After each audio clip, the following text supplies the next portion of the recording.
porque aí a gente termina a segunda unidade hoje conversando sobre os tipos de avaliação, um pouquinho sobre essa apostila que eu compartilhei com vocês. Seria uma aula mais técnica, no sentido de estar falando um pouco algo que a gente conversou em termos de articulação, prática e teoria, mas a gente fecharia a unidade 2 hoje falando sobre esses tipos de avaliação e apontando já para a avaliação institucional. Aí eu tenho um texto do Luiz Carlos de Freitas que eu vou compartilhar com vocês, texto curto, sobre as reformas no campo da avaliação na década de 90, e vou compartilhar o livro do Luiz Carlos de Freitas sobre ciclos e séries e a avaliação nessa perspectiva, tá? Então, o que eu vou fazer? Eu vou, como eu não, é isso que eu estava vendo aqui no como se chama? No dever, né? No espaço, eu não coloquei prazo, eu acho. Eu coloquei prazo no lugar, né? Deixa eu só ver um pouquinho se eu coloquei ou não coloquei. E aí, as pessoas que já entregaram, se quiserem retomar o que já fizeram a partir da aula de hoje para poder aprofundar, podem, como também não podem. Não precisam, ou seja, eu quero dizer. Então, eu não coloquei. Tá. Eu não coloquei data limite. Então, eu vou colocar uma data limite para todos que querem retomar e para os que não querem, eu quero colocar. Primeiro, eu quero perguntar aqui, tá? Como eu não tinha colocado data limite no dever, né? No pedido, a pergunta é: vocês acham que precisam até o fim de semana e já ir na segunda-feira, no domingo, seria o último dia para vocês entregarem, para a gente já na terça-feira começar a terceira unidade, que seria 2 semanas de terceira unidade, pode ser até domingo. Os grupos que entregaram podem revisitar o que já entregaram, e os grupos que não entregaram têm até domingo, e eu aciono aqui. Pode ser? Não se Professor. Os estudantes que já entregaram, não se sintam mal, podem retomar o texto se quiserem acrescentar alguma coisa e colocar novas versões, tá? Deixa eu só colocar a data, seria 14, 15, 16, 17, tá? 17 de abril. Hora, eu vou colocar até as 23 horas do dia 17 de abril, ok? Ai, por que não me deixa? Tá, 23 horas, ok. Já registrei. Professora? Tá na sexta semana de aula. Tá, pode falar, Steph. É só uma pergunta, porque a senhora tinha pedido para que a gente fizesse o reenvio daquela atividade anterior, Uhum. e hoje as meninas tinham modificado mais algumas coisinhas e a gente foi tentar enviar. Aí eu coloquei no campo da apostila, porque no campo que era anterior, que era, como é? Que era da atividade, já estava fechado, né? Como fechou dia 8, a gente tinha entregado aquela coisa, aí a gente refez num texto, aí eu coloquei num campo que estava aberto lá na apostila. Na post, deixa eu achar aqui. Desculpa. É porque eu não sabia Em onde qual semana colocar. tá? Deixa, Eu vou deixa. mostrar, deixa eu pegar aqui. Não se preocupa, não, eu tenho aberto aqui. Deixa eu só achar em qual aba, porque eu deixei isso aqui. Estou fazendo muita coisa ultimamente. Cadê aqui? Aqui. Leitura da apostila, tipos de avaliação, e aí aqui está escrito que foi postado dia 27 de março. Isso. Só que aqui Foi não aí tem, que eu coloquei. só que aí não tem nenhuma entrega. Que estranho, eu coloquei aqui a atividade. Tem Atividade 1 tem refeita. 39 atribuições, mas nenhuma entrega. Não tem problema. Deixa eu mudar lá no link que já estava. Registro da É para mandar por lá? na quarta semana de aula, registro de entrega dos trabalhos em grupo. Vocês lembram disso? Que eram 14, que era até 8 de março. Eu vou abrir aqui a possibilidade de deixar sem data para vocês colocarem aqui postados, tá bom? A revisão? A revisão. Muito obrigada. Ó, tô deixando aqui, ó, quer ver? Quarta semana de aula, registro. Eu coloquei, postei 24. Ó, tava aqui, ó, não tem data limite. É a quarta semana de aula, ó. Habilito esse espaço para que possam publicar os trabalhos em grupo referente à primeira unidade até 8 de março. Eu coloquei aqui, mas eu vou tirar o até 8 de março, tá? E a gente deixa aqui unidade 1, e não tem data limite no sistema, então vocês podem colocar lá mesmo. Onde tem as 14 entregas, vocês podem...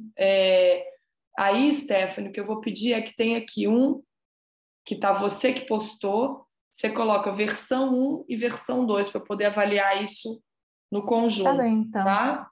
Você Ok, coloca... professora. Sim. Tem mais alguma dúvida em termos de data de entrega, alguma coisa sobre isso? Não. Tá. Bom, só para revisar então, hoje é dia 12 de abril, a gente continua a conversa daquele nosso PowerPoint, então dia 12. A gente termina a primeira unidade, 19 e 26, que seriam as duas últimas aulas. No dia 19, a gente vai conversar um pouco sobre o texto do Luiz Carlos de Freitas, sobre o ciclo e seriação. E dia 26, que seria a nossa última aula, a professora Rosana Arruda, que está dividindo a avaliação comigo, ela falou que já consultou um profissional do DF para ver se pode fazer uma vídeo aula, né, vamos dizer assim, narrando um pouco como é que está sendo o sistema de avaliação no DF. A gente já vai ter conversado também um pouco sobre ciclo e série, para vocês entenderem um pouco esse movimento histórico e alguma coisa sobre as reformas do campo da avaliação na década de 90. E eu queria muito, assim, que a gente tivesse um período desse último encontro, que vai ser no dia 26, para fazer uma autoavaliação. Como vocês vão ter do dia... Bom, já desde agora, né? Mas basicamente do dia 26 até o dia 5 de maio, que é a quinta-feira, é quando acaba o semestre. Então, eu preferia que vocês tivessem até o dia 3, eu vou habilitar até dia 3 de maio, a entrega dos ensaios. Depois eu vou abrir ali uma janelinha só para colocar até dia 3 de maio, aí sim eu vou colocar 3 de maio até as 23 horas, que vocês possam entregar o ensaio de vocês individual, sobre uma temática que vocês escolham. Então, vocês vão ter basicamente, já está até registrando então isso, 1, 2, 3, 4, 5, 6 dias, praticamente uma semana, para escrever este ensaio, tá? Eu acho que é tempo suficiente, com todo o material que vocês já têm, para escrever um bom ensaio. Lembrando que no Classroom já está publicado um documento, vou até dizer que é na quinta semana de aula, que é o documento explicativo sobre como escrever um ensaio, tá? Vocês lembrem disso, que na quinta semana, 8 de março, tem aí esse documento.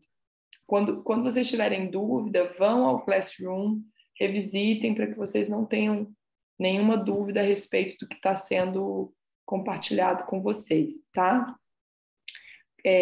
Cássio? Oi, professora. Boa noite. Esse ensaio individual, boa noite. Eu estava pensando em fazer a partir de um filme, pode ser? Pode, claro que pode. Um ensaio, foi até bom o Cássio falar, um ensaio ele é sempre mais rico quando você utiliza um conteúdo, no caso do ensaio acadêmico, é o conteúdo que a gente trabalhou no campo da avaliação escolar, mas ele é sempre mais rico se você traz as contribuições de fora que te forçam a pensar, né? Porque o ensaio é isso, é um movimento de escrita que está acompanhando um pensamento, uma análise. Então, eu queria muito que vocês pudessem inovar o máximo possível nesse ensaio, né? Levando em conta que, como eu já falei para vocês uma vez, eu valorizo muitíssimo a singularidade da escritura de vocês, não reproduzindo o que disse o autor, mas utilizando o que o autor disse como ferramenta para o pensamento de vocês, tá? Mas, Caio, só uma outra pergunta. Você utilizaria o filme para articular várias temáticas, unidade 1, 2, 3, ou você tem uma temática em particular que te chamou a atenção, que você vai querer trabalhar? Eu ainda não defini, assim, eu acho que a princípio seria várias temáticas, a não ser que algo me pule mais aos olhos, assim. Mas é Tá. porque eu vi essa semana o filme Entre os Muros da Escola, Sim, e eu eu gostei comentei. muito, e achei que tem muito a ver com as nossas discussões aqui da disciplina. Não tem alguma aula que eu comentei sobre o Entre les Murs? Não. Foi aqui? Não me lembro, acho que você falou do Tinha Nenhum a Menos, né? Ah, eu posso ter perdido esse momento, não sei. Que estranho, porque eu comentei, ou foi em pesquisa em educação, pensei que tinha sido em avaliação. Bom, minhas aulas estão todas gravadas no meu canal de YouTube, em algum momento eu vou descobrir. Uhum. Mas eu comentei sobre esse filme, Uhum. dei como exemplo. Hoje eu comentei um outro filme, que é O Tempero da Vida, que foi um filme que eu utilizei, porque eu tenho um artigo meu sobre Amélie Poulain, experiência e aprendizagem a partir de Amélie Poulain. Depois tem um que é O Vermelho como o Céu, é Rosso Comicello, falando sobre sensório motricidade. E depois tem um outro sobre o tempero da vida e a língua das mariposas, que eu não sei se vocês chegaram a ver, também utilizando essa ideia do ato de aprender como uma força modular e não modelar, né? E então eu uso muito o cinema como uma base de diálogo para escrever, entender determinadas questões do campo da educação.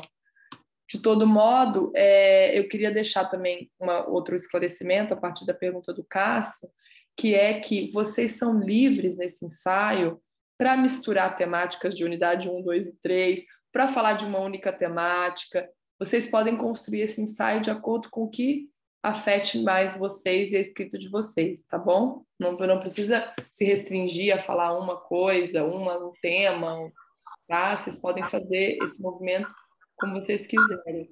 A Yasmin pergunta: boa noite, professora. Eu fiquei confusa com relação ao relatório da unidade 3. Esse relatório permanece? A unidade 2 ficou para ser entregue que dia?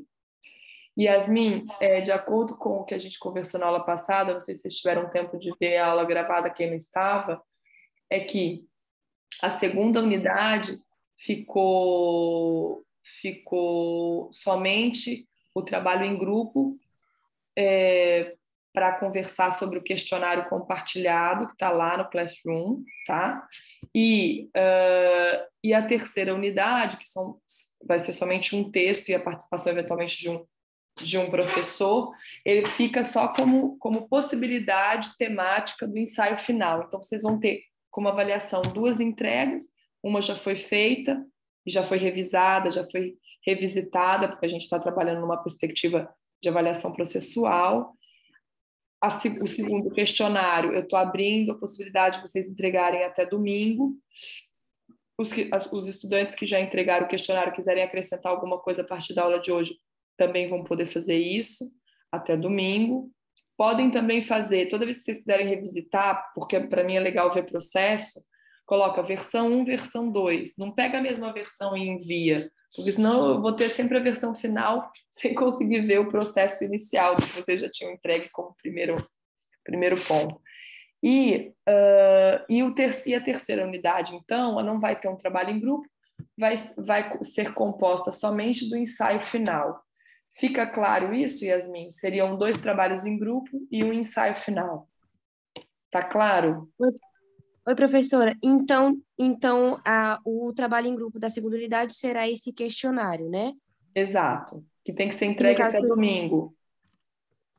então alterou a data, professora?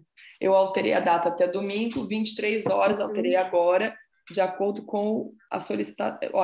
Teve estudante que me pediu no individual, no WhatsApp, por questões pessoais, e aqui também. Então, eu alterei e disse aos estudantes que já entregaram que podem retomar os questionários para acrescentar qualquer coisa que necessite até domingo também, tá? Entendi. E o ensaio final a gente pode estar entregando até dia 2 de maio ou é dia 3? Dia 3, eu vou habilitar o espaço dos ensaios até dia 3, 23 horas também. Mas isso eu vou Mas habilitar semana que vem, depois que a gente começar a terceira unidade, para não ter confusão em termos de semana.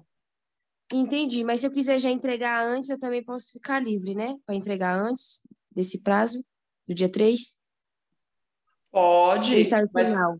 sim, mas você tem que viver a Sim, terceira, ver a próxima aula. Aham, entendi, professora. ver a terceira unidade. Vai que na terceira unidade É, você prefere trabalhar alguma coisa já da terceira unidade, né?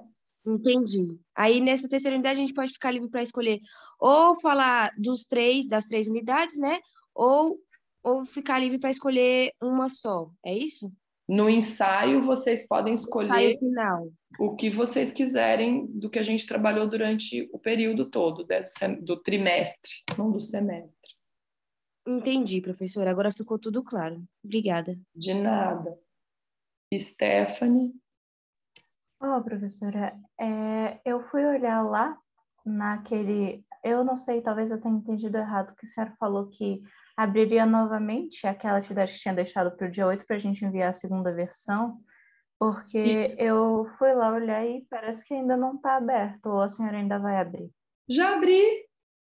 Então deve ser uma danação nesse meu computador, que eu estou aqui Inclusive, olhando e porque, está dizendo. inclusive, eu coloquei 8 de março no texto, mas não coloquei 8 de março vou tirar uma foto aqui e vou mandar para vocês. Coisa. O meu está escrito aqui devolvido, aí está escrito só cancelar envio. Não está aparecendo para acrescentar mais nada. Não, ó. Quarta semana de aula. Registro de entrega dos trabalhos em grupos. Sim, é esse mesmo.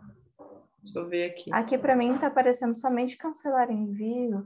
Eu não sei se eu devo trocar de navegador ou se é alguma Não, coisa olha do só. tipo. Vou mandar aqui para vocês. Aqui. Não tem data limite. Ó, só vou mandar para vocês ficarem atentos. Aqui não está. Aqui. Se vocês abrem a lateral, vocês vão ver. Está em francês, mas vocês entendem.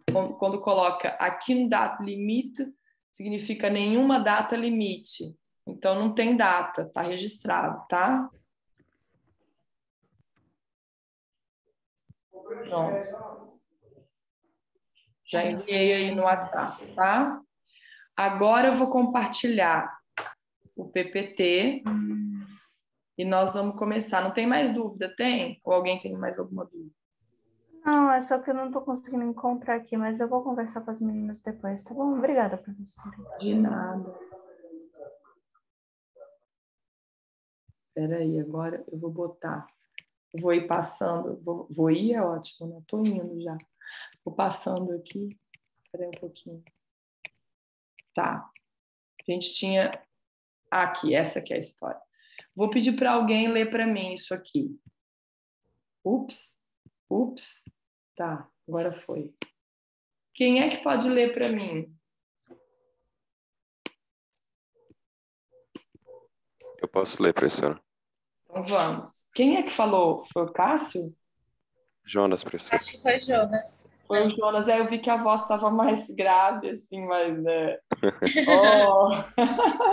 Falei, é outra voz, não tô reconhecendo. Porque a minha tá horrível, você viu que tô perdendo a voz hoje, mas é a alergia da primavera, não a alergia da primavera, que eu amo a primavera, mas da primavera vem essas questõezinhas aí. Bom, vamos lá, que daí vocês lembram, né? A gente tinha parado só para retomar.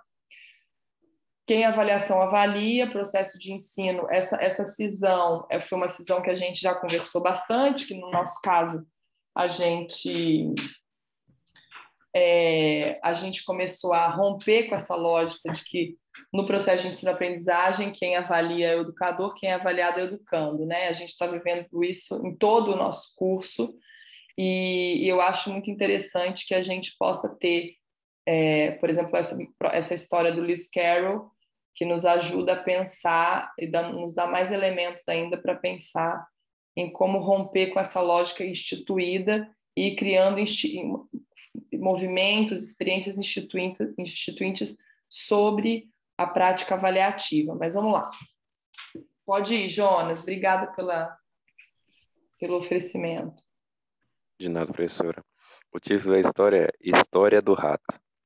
Romão disse a um ratinho que ia passando por perto dele: Pare aí, temos já de ir ao juiz, quero te acusar. Vamos, respondeu o ratinho.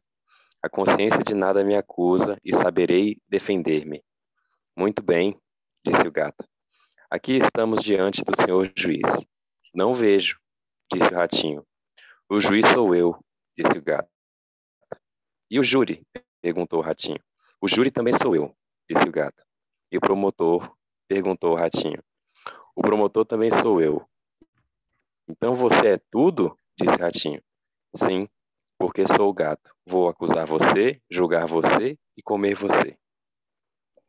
Bom, eu gostaria de saber com vocês, antes de começar a comentar, que eu quero comentar, o que vocês sentem quando vocês leem esse fragmento do Lewis Carroll, e queria saber se vocês conhecem o Lewis Carroll, se sabem de que se trata as escrituras do Lewis Carroll e se, enfim, um pouco mais, que vocês possam se expor um pouco mais a respeito disso. Escreveu Alice no País das Maravilhas, né, professora? E Alice através do espelho também. Exato. Exatamente. Como é que vocês veem esse movimento de Carroll? Professora, eu tenho um comentário. Ele extrapolou um pouco o texto, porque o que ele está descrevendo, o Lewis Carroll está descrevendo, é muito de como era o processo penal antigamente. Sim. Na mão de uma única pessoa ficava o poder de julgar, de elaborar o caso. Então, a chance de justiça, a chance de se chegar a algum lugar era muito ínfima, era absurda, né? Não tinha como.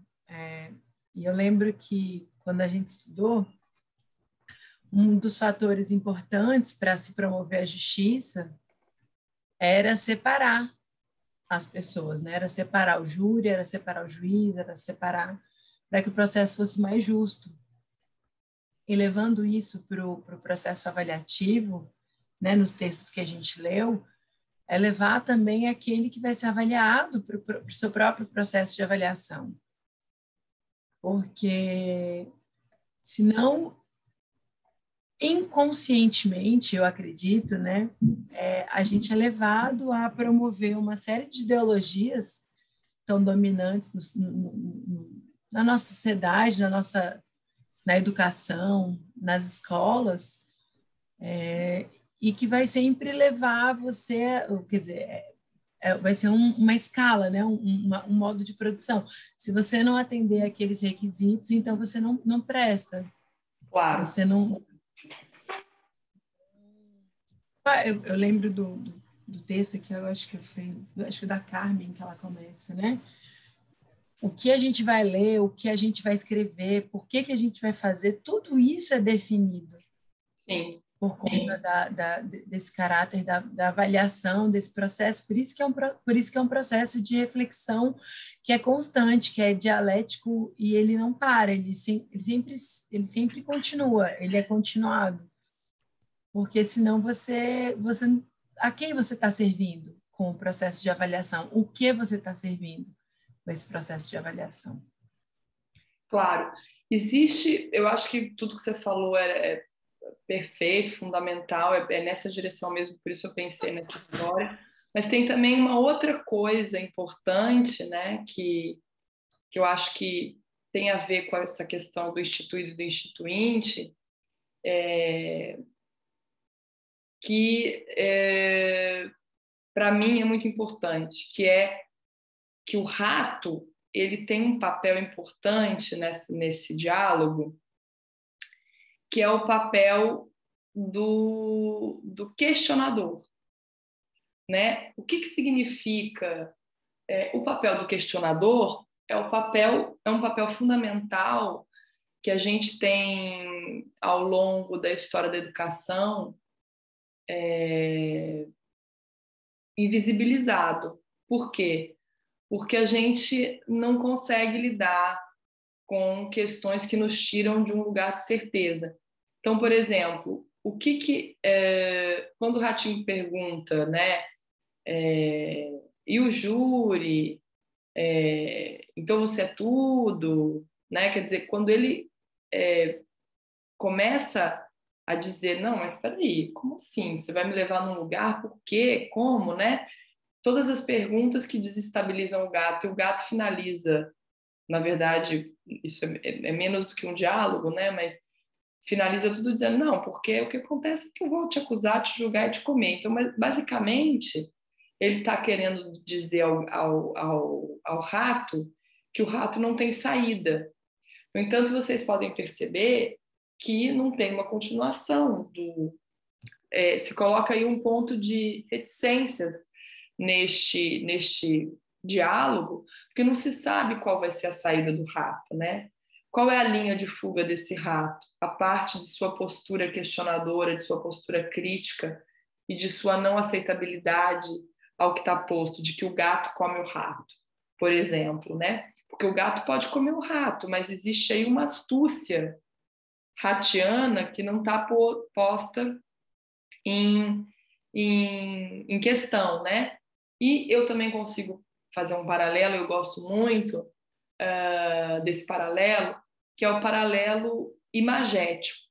O paralelo imagético é um paralelo assim, o gato pode ser muitos personagens no teatro da educação, mas claramente os ratos são os estudantes, né? Claramente os ratos são os estudantes e na maioria das vezes são adolescentes e crianças, muito embora os adultos tenham de maneira geral, né, educação adulta tenham uma outra perspectiva, mas se a gente pensar imageticamente, os ratos são, a gente trata as crianças e a gente trata os adolescentes encurralando-os, né, padronizando-os, silenciando-os. Então, eu acho que tem um pouco esse paralelo também. Eu acho importante pensar toda vez na imagem, na relação aprendizagem e ensino, quando a gente realmente se propõe micropoliticamente a horizontalizar as relações pedagógicas, a gente tem que pensar, eu estou fazendo papel de rato, estou fazendo papel de gato, eu estou fazendo papel de predador ou eu estou fazendo um papel de construtor, né? Vamos dizer assim. Aí o Jonas fala, essa história me faz pensar naquilo que Bourdieu trazia sobre capital cultural.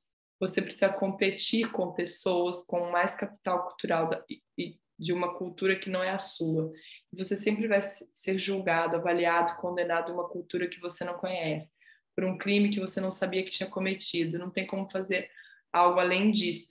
Claro, mas aí, Jonas, entra...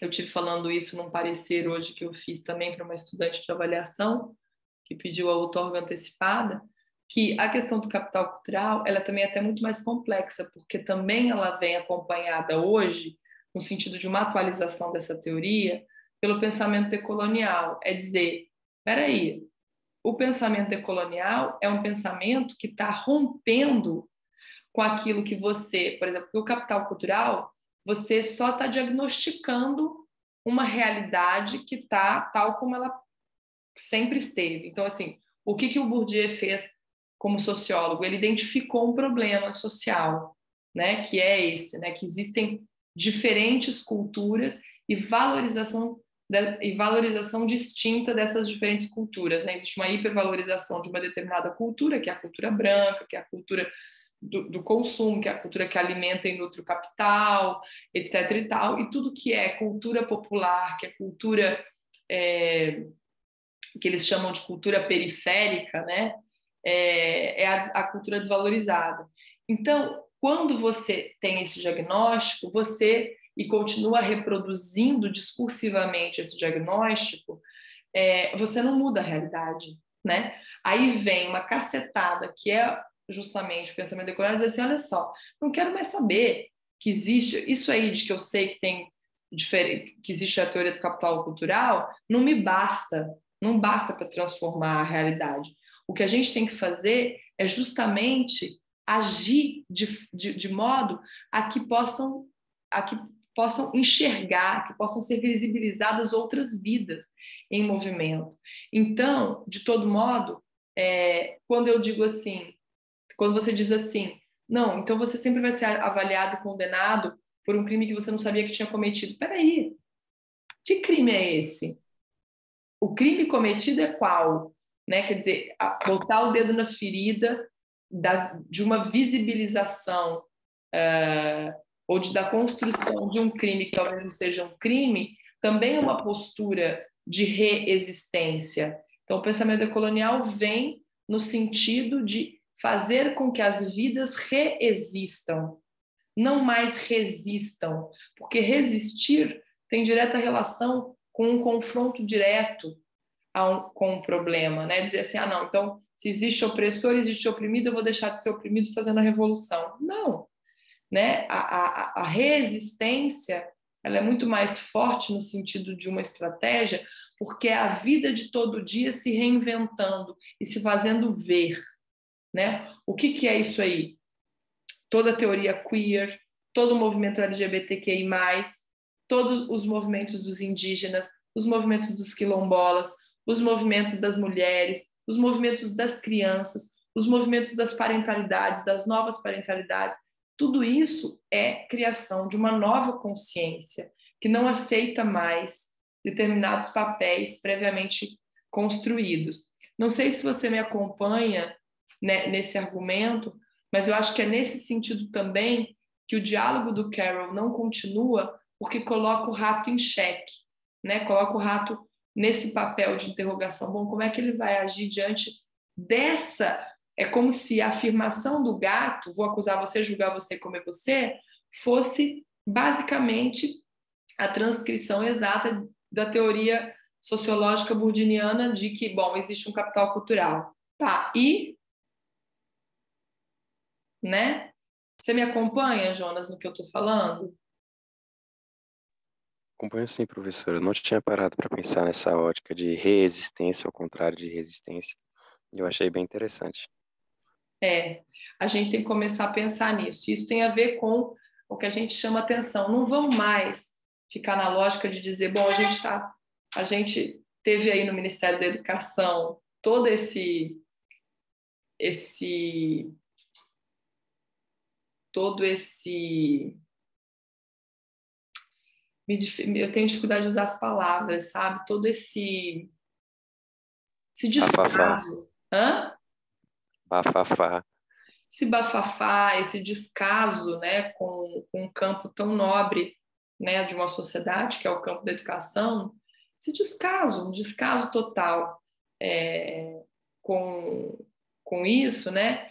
E aí a gente vê que não importa realmente continuar num movimento de subordinação, no sentido de dizer eu acuso esse sistema que não dá o dinheiro que deveria dar, que não distribui o dinheiro que deveria distribuir para os espaços em que ele deveria distribuir, né? Escola pública, universidade pública, etc. Eu acuso esse sistema de omisso, blá, blá, blá, blá, blá. Bom, ok, existe a falha do sistema, mas o que é que eu, dentro de um coletivo, né, de profissionais da educação, venho fazendo para criar condições, melhores condições de trabalho e de possibilidade de trabalho no meu dia a dia, no sentido da própria luta, no sentido da própria luta, porque como eu já falei para vocês, né, qual é a imagem que vem sendo criada e vem sendo absorvida do magistério ou dos professores, principalmente de educação básica, de que os professores estão acomodados, de uma maneira geral, não estão realizando pensamentos e ações de contestação, né, ao sistema, de ir mesmo à luta no sentido do diálogo, de mobilização, quer dizer, essa imagem de acomodação, né, que não é uma imagem verdadeira, ela vem sendo disseminada, ela vem sendo construída por essa extrema-direita, por pessoas que de fato desvalorizam a educação, e vem sendo construída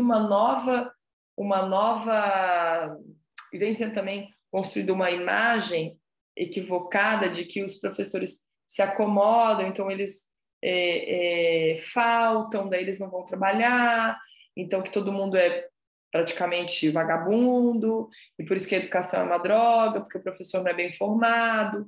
Então, quer dizer, a gente, quando fala de resistência, a gente também está falando de um processo que tem direta relação com a avaliação, que é o processo de autoformação continuada, né? Ou seja, quando eu compartilho com vocês textos primordiais, principais, e textos complementares, eu estou dizendo a vocês o seguinte: gente, esses textos nós vamos conseguir conversar, nós vamos conseguir trabalhar, mas existem outros textos que seriam interessantes vocês revisitarem, não fazer só o que o professor está pedindo, fazer a mais, porque o fazer a mais tem a ver com a sua máscara de oxigênio.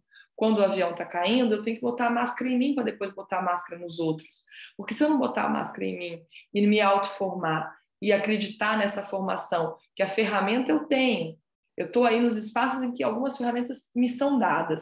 Quer dizer, o que eu faço com essas ferramentas, né? Não só numa perspectiva micro, né, como eu estava falando para o Cássio agora, da escrita, o que é que você faz com o ensaio? Você tem uma proposta de ensaio, você pode fazer o mínimo, que é utilizar o que a gente trabalhou aqui e reproduzir, ou você pode fazer o máximo, que é criar, que é inventar uma nova narrativa sobre a avaliação, sobre as nossas vivências, sobre os textos, sobre o que está acontecendo ali ou acolá. Quer dizer, romper as barreiras do instituído é transformar a escrita, que pode ser uma escrita genuinamente acadêmica, numa escrita totalmente instituinte. É a reticência do rato, né? Cássio. Oi, professora. Eu vou tentar elaborar alguma coisa, pode ser que fique meio bagunçado. Não. Que eu estou pensando sobre essas questões todas, né, que a gente está conversando aqui. No texto, acho que é da Sanches, ela fala uma coisa mais ou menos assim, né? Tipo assim, não tem nada que mate mais o espírito criativo, né? É outras palavras que ela usa. Sim. Que eu estou sem o texto aqui agora. Mas do que você dá um percurso pré-desenhado, né? Claro. Ao qual a gente deve simplesmente trilhar aquele percurso, assim, né? Então, sim, você não tem possibilidade criativa mesmo, né? Quase nula, assim. Eu tenho feito algumas outras leituras também, e uma delas foi o Interseccionalidade, né, da Bilge, da Collins. Sim. E elas falam sobre a Maravilhoso. questão, quando elas estão tratando, né, da relação entre interseccionalidade e as políticas de diversidade, por exemplo, no contexto das empresas, né, das organizações. E aí me remeteu muito... Ai, tô caminhando aqui. Não, vai que vai. Desculpa. Vai que vai. E aí me remeteu a coisa da pedagogia, a tal da pedagogia crítica social dos conteúdos, né? Assim, que sim, é muito o que é colocado para a gente, sim, né, na educação, na pedagogia. Realmente, assim, acho que tem esse lado importante da socialização do conhecimento, né? Mas tem todo esse outro lado, que nem a gente está discutindo aqui, da construção de um conhecimento que se faz na margem também, né? Exato. Chame-se de conhecimento periférico ou, né, marginal mesmo, ou qual seja ele, que também vai colocar em xeque aqueles conteúdos instituídos como os historicamente valorizados, né, como é colocado de maneira geral, assim. Exato. Então, eu tenho pensado muito sobre isso também. Não, eu acho muito legal você estar trazendo isso, porque a perspectiva crítica social de conteúdos, eu acho que o que a gente tem que entender é uma trilha, né? É um caminhar. No campo da avaliação, a avaliação obriga a gente a pensar nesse caminhar, que é o seguinte, que foi como o Jonas falou, eu nunca tinha escutado resistências, não que tinha sempre escutado resistência. É porque o termo resistência, ele vem diretamente relacionado com o movimento da crítica.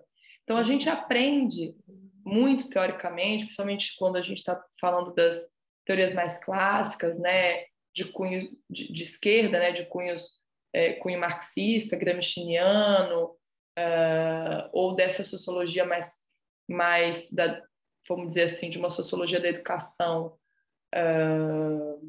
que vem advinda do movimento de maio de 68 na França e tal. A gente tem esse movimento da crítica muito forte. O que a gente vem vendo depois desse movimento da crítica? É que só a crítica não bastava. E tampouco, como eu acho que já falei aqui para vocês, a ideia de um professor reflexivo também não bastava. Ou seja, não basta até hoje, né? Ou seja, é importante refletir, é importante criticar, mas é importante, que é isso que você vem trazendo, Cássio, e acho que todo esse pensamento inaugural da decolonização, né, do anticolonial, etc., vem inaugurar essa ideia da criação. Como também não é só esse pensamento, porque é inaugurado também já com Frantz Fanon, já estavam os germes desse pensamento, a força desse pensamento está na década de 60 também, mas ele também era um pensamento muito invisibilizado. Então, por que eu estou falando tudo isso? Para dizer que no campo da avaliação também é necessário que a gente comece a pensar quais são as modalidades, que é um desafio que eu coloco para vocês em termos de ensaio, porque a gente não conseguiu fazer o exercício da terceira unidade, quais são as modalidades inovadoras que a gente pode estar inventando para avaliar. Eu não sei se eu cheguei a falar para vocês que uma das coisas que eu faço, já que eu não posso ir contra a nota, porque eu sou uma antinota, eu sou uma professora antinota, sempre fui. E sempre os meus estudantes foram... muitos estudantes se aproveitaram de mim, mas eu me deixei ser aproveitada porque eles pensavam que estavam se aproveitando de mim, quando na verdade eles estavam se equivocando nos seus processos autoformativos. E isso eles iam se encontrar com isso depois, né? Mas muitos outros estudantes se aproveitaram positivamente, não negativamente, de eu ser uma professora antinota. Por quê? O que é ser uma professora antinota? Que quando você vai dar tomar banho? Opa! Acho aí me avisa que eu vou também. Alguém tem que tomar banho mesmo, não sei quem. Acho que é a Yasmin. A Yasmin eu vou tomar banho porque eu tenho que lavar meu cabelo. Pronto, já te veio. O que é ser uma professora antinota? Normalmente, as notas são de 0 a 10, e na UNB tem a menção, né? SS, MS, tal.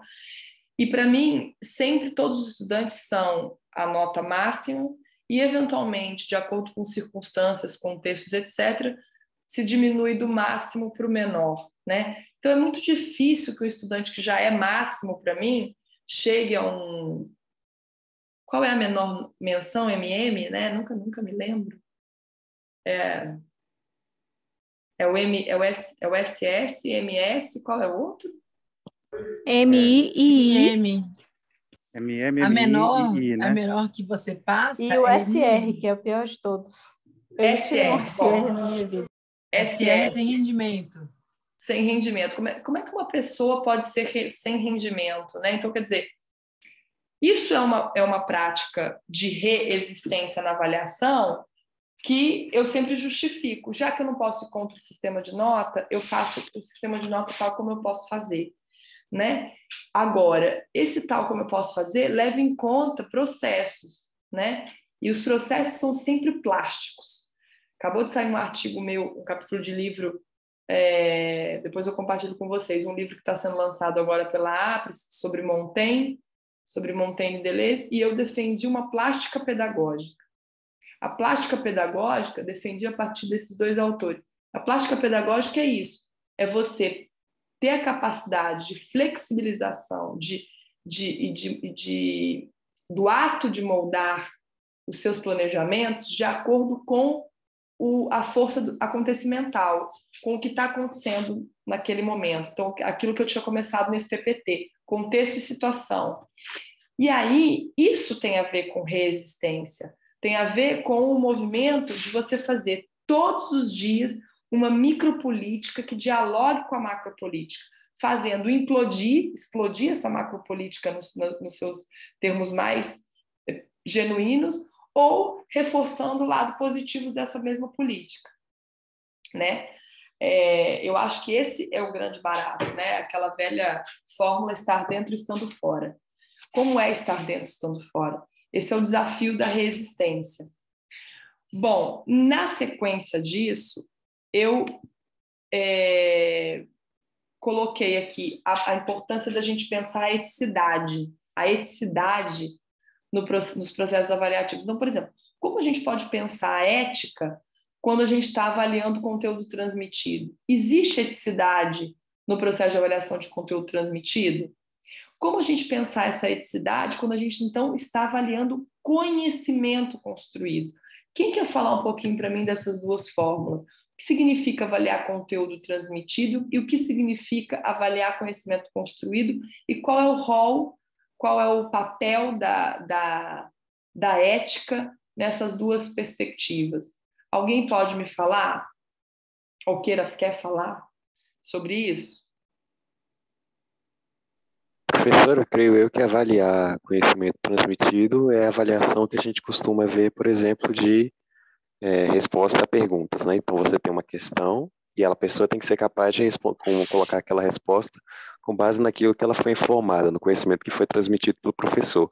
Agora, avaliar uma construção é um processo mais difícil, creio eu, porque ele envolve competências mais amplas. Por exemplo, se for o caso de um trabalho em grupo, você tem que avaliar se a pessoa não só é capaz, se ela não teve somente a compreensão do conteúdo, mas ela conseguiu colaborar com os colegas, ela conseguiu ouvir os colegas, ela conseguiu participar de forma satisfatória, ela conseguiu ouvir os colegas com paciência, conseguiu respeitar a opinião deles. Então, acho que esse seria avaliar nesses dois casos. Agora, quanto à ética, estou pensando aqui o que seria avaliar nesses dois casos com ética. Mas eu não tenho certeza ainda. Chuta!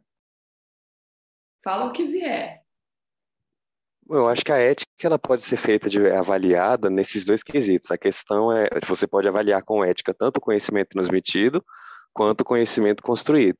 Só que, creio eu, que a partir do momento que você, por exemplo, eu vou avaliar o conhecimento transmitido. Então, numa prova, o aluno tirou 9, na outra ele tirou 6. Então, eu falo, não, o aluno ele piorou. Ele não piorou, como assim?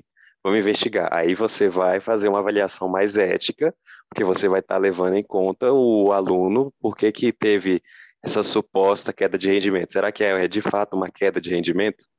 E eu acho que nesse caso, acho que a ética principal que o professor tem que partir é que toda vez que ele está avaliando o aluno, ele está se avaliando, porque se o aluno foi mal, é sinal que ele também pode não estar sendo tão bom quanto ele pensa, né? Sim. Perfeito. E no conhecimento construído? No conhecimento construído, aí eu estou tentando fazer uma divisão na minha cabeça aqui, porque eu tenho conhecimento construído, que ele é construído dentro da ótica construtivista, né? Da ótica do conhecimento socioconstrutivista, de você fazer uma atividade de zona de desenvolvimento proximal, nessa teoria de Vygotsky, etc. E aí eu penso o que seria não avaliar oticamente nessa perspectiva, apesar de que eu acho que é possível, né? Só que eu acho que, eu digo pela minha própria experiência, é mais difícil para o professor detectar quando o aluno está, digamos assim, mesmo que ele se pareça bom, não tem como o professor detectar se ele está falando, por exemplo, aquilo que ele quer ouvir ou aquilo que é de fato a construção que o aluno carrega, né? Pelo Claro. menos eu tenho essa questão de, por exemplo, eu falo aquilo que o professor quer ouvir, não falo necessariamente aquilo que eu acredito. Mas, é... mas essa questão, acho que você, a partir do momento que você já opta por avaliar a competência do aluno, avaliar as capacidades dele de relacionamento com os outros, e você já vai, parte da perspectiva de que o conhecimento é uma construção constante, processual e contínua, não é algo transmitido, fechado e acabado, eu acho que já é uma perspectiva mais ética. Claro, claro. O Caio queria falar e eu já depois complemento toda a sua fala. Jonas, está muito bem. Estamos pensando junto e me parece uma boa exposição essa sua. Eu vou complementar com uma outra coisinha mais. Caio? Caio não, Cássio, perdão. É Cássio, professor. Eu tô Tô falando acostumado. eu tô falando Caio, porque eu tenho um Caio na avaliação, que é um Tem um Caio. Caio também. Eu tenho um Caio na avaliação matutina. E o Caio é como Sim. você, Cássio. É engraçado, né, cara? O Caio da manhã e você à noite são, assim, esses chaveirinhos que também estão sempre participando e sempre. Então eu de manhã fiquei, né? Caio, e agora à noite, Cássio. Então, tá, já são aqui meia-noite e eu Não, super. eu tenho uma amiga com quem eu trabalho que ela tem uma outra pessoa com quem ela trabalha, chama Tássia. E aí agora, depois que ela começou a trabalhar com ela me chama de Tássio e chama ela de Cássia. Então toda vez não sei o que é Tássio. Eu falei, por que você começou a me chamar de Tássio, assim, do nada? É isso, né? No mesmo dia você tem que ficar falando de manhã, né? Você está dialogando com Caio, Cássio e Caio. Então, ele até me mandou agora de noite, antes da nossa aula, se eu tinha uma referência, não sei o quê. Mas eu te escuto, então, querido. O que você tinha pensado aí? Não, eu estava pensando, assim, sobre a coisa da construção do conhecimento, né? Porque eu acho que, em comparação com a transmissão de conteúdo, traz a dimensão da subjetividade, né? E aí o educador não está só avaliando a partir de uma matriz estabelecida, né? Então, acho que a implicação ética que eu penso, sim, é que gera necessidade de um deslocamento, né, da própria posição do educador, sim, porque eu não sei, né, eu não consigo saber, no lugar do outro, completamente como se dá a construção de conhecimento dele, né? Então, como é que isso pode ser avaliado, né? Eu acho que, pensando nessa questão ética, me remeteu a isso, assim. Então, a ética, eu acho muito legal, assim, que essas contribuições que vocês estão falando, porque quando a gente fala em ética, tá? A gente está falando de um modo de proceder na existência, né? A gente está falando de um modo de expressão da nossa existência. A ética, ela está sempre equivocadamente relacionada à moral, quando a moral é uma cenourinha, a cenourinha do burro, né? Aquela que você disse assim, não, então a gente tem que seguir tal. A moral é sempre essa perspectiva da regra que conduz um procedimento. Só que a ética, ela é um proceder natural, vital, né? Do que a partir dos nossos sentidos de existir é que a gente procede.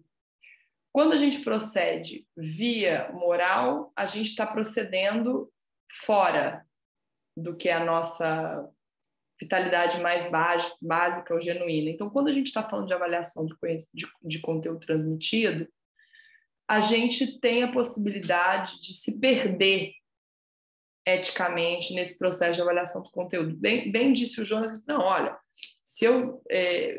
porque a minha preocupação é, quando você está avaliando conteúdo, você tem que colocar a tal da nota, né? E o colocar a tal da nota é mesmo, de alguma maneira, já, dependendo de como você acredita, né, nesse processo da avaliação do outro sem o outro, é já um perder-se, eticamente falando. É um perder-se, porque se eu acredito efetivamente que eu só posso avaliar o outro com o outro, eu não posso uniformizar essa avaliação de modo acrítico. Eu só posso chegar próxima dessa uniformização se eu negociar micropoliticamente as ações que me levem a chegar a dar uma nota XYZ, né? É dizer o seguinte, eu estou numa escola e eu preciso avaliar esse conteúdo, mas vamos negociar com essas pessoas que vão ser avaliadas como nós vamos chegar nessa nota? E aí, se eu vou o como e o para quê, eu deixo de priorizar o conteúdo em si, na transmissão, e vou para o conhecimento em construção. Então, a ética, ela transversaliza, né, que obviamente ela é esse modo de expressão, ela vai transversalizar todo o tempo esse conhecimento construído, né? Agora, ela sofre paradas, ela sofre estáticas nessa avaliação de conteúdo transmitido. Porque você perde um pouco de você no sentido de uma avaliação. É basicamente isso. O conteúdo transmitido é vertical, ponto. Não tem como você fugir disso. E conhecimento construído é horizontal e ponto, é real, né? Como disse o Jonas, você pode ter processos antiéticos num conhecimento construído, você pode dizer, né, que você está numa escola construtivista, blá, blá, blá, blá, blá, blá, a gente já conversou sobre isso em outras aulas, e realmente não está construindo nada, né? E você também pode ter conteúdos transmitidos mais humanizados, mas o fato é que, de maneira geral, a gente vem sofrendo claramente nos espaços escolares um duelo ético com relação a conteúdos transmitidos. Esse duelo ético, ele é um duelo que vai permanecer por muito tempo se a gente não criar mecanismos, formas, inventar possibilidades de outro modo de compartilhar, modos de compartilhar processos avaliativos. Né? Que o processo avaliativo seja um modo de compartilhamento de construção de conhecimento. Né? Se a gente não fizer isso, a gente vai cair na armadilha do conteúdo transmitido. Por isso, a apostila vai falar de três, tem mais, né? Mas vamos lá, vamos falar dos tipos de avaliação educacional, né? Que a gente já sabe, que é a somativa, que é a diagnóstica, que a gente já sabe também o que é, e a formativa, tá? Nessa perspectiva que a gente já viu lá, né, da avaliação somativa, a gente já sabe que é uma avaliação que classifica, que é uma avaliação que precisa de resultado final, etc. A gente tem também a avaliação diagnóstica, que de alguma forma vem no movimento de conhecer o aluno, conhecer o estudante, identificar dificuldades, caracterizar o que o aluno tem de dificuldade ou não. E eu interrompi. Espera aí. Foi só um pouquinho. Tá. Já voltou o compartilhamento? Não. Ixi. Aqui não apareceu não, professora. Só interrompeu? Por que interrompeu? Agora voltou. Desculpa. Voltou, né? Sim. Voltou, professora. Então, e aí, eu resolvi falar mais da avaliação formativa, porque me parece que a avaliação formativa, ela é um campo que a gente tem que conversar mais, que a gente tem que dialogar mais sobre ele. Porque ele é um campo... Primeiro, ele é um campo amplo, por quê? Porque eu prefiro pensar nestes processos que eu quero viver com vocês no último dia de aula, da autoformação continuada, né? Aquela coisa de que você... Porque quando a gente fala em forma, me lembra formato. Sempre me lembra formato. Só que no campo da educação, eu vou aqui fazer um desabafo, né? Que é, por que eu resolvi trabalhar a questão da modulação, ao invés de trabalhar a formação? Então, é modulação docente, não formação docente. Porque formação parte de uma perspectiva, né, modelística, né? Você tem formações, você tem cursos de formação, então, você tem modelos a seguir. Significa que são ruins? Não, não significa que são ruins, mas significam também que te dão pautas que às vezes são tomadas como engessamentos, né? Quando a gente fala de processo de autoformação continuada, a gente também está abrindo possibilidade de que o movimento de autocrítica, de reflexão e de construção de conhecimento seja um movimento que parta do indivíduo e que esse movimento seja coletivizado, conversado, construído, pensado. Quando você fala de formação desde fora, né, está falando de uma forma, de um modelo. Aí vocês vão perguntar, mas professora, mas tá, eu estou fazendo pedagogia, estou num currículo, tem um formato, e aí? Ok, tá ótimo que tenha. A pergunta é, você é fruto do currículo, tal como ele é apresentado em termos de formação, ou você é fruto de um determinado tipo de formação no encontro com tudo aquilo que é contingente nesse mesmo ato de formar-se?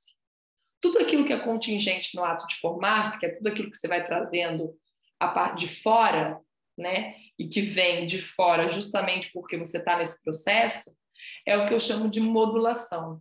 Então, a modulação docente, né, que se dá por disparação, né, ela também leva para o campo da avaliação uma coisa muito importante, de que, de fato, exato, não tinha. Eu sou fruto das vozes da minha cabeça. Essa opção vale? Totalmente, totalmente.